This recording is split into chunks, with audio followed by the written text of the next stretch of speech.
మాజీ మంత్రి హరీష్ రావు పోలీసులకు వార్నింగ్ ఇచ్చారు. కొందరు పోలీసులు అత్యుత్సాహం ప్రదర్శిస్తూ ఉన్నారని అన్నారు. అసెంబ్లీ ముగిసే రోజునకు నోటీసు ఇస్తారట.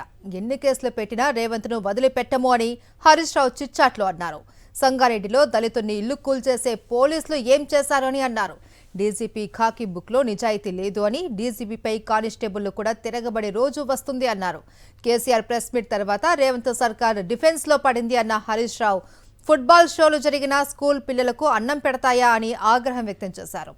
వాస్తు భయంతోనే రేవంత్ సెక్రటరియేట్కు వెళ్లడం లేదు అని, అందుకే కమాండ్ కంట్రోల్ రూమ్లో రివ్యూ చేస్తూ ఉన్నాడని అన్నారు. బీఆర్ఎస్ 4000 సర్పంచులు గెలిచినందునే రేవంత్ సర్కారు సహకార సంఘాల ఎన్నికలు రద్దు చేస్తోందని విమర్శించారు హరీష్ రావు.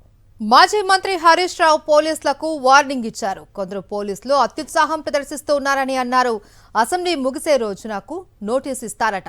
ఎన్ని కేసులు పెట్టినా రేవంత్ను వదిలిపెట్టము అని హరీష్ రావు చిట్చాట్లో అన్నారు. సంగారెడ్డిలో దళితుల్ని ఇల్లు కూల్చేసే పోలీసులు ఏం చేశారని అన్నారు. డీజీపీ ఖాకీ బుక్లో నిజాయితీ లేదు అని, డీజీపీపై కానిస్టేబుల్లు కూడా తిరగబడే రోజు వస్తుంది అన్నారు.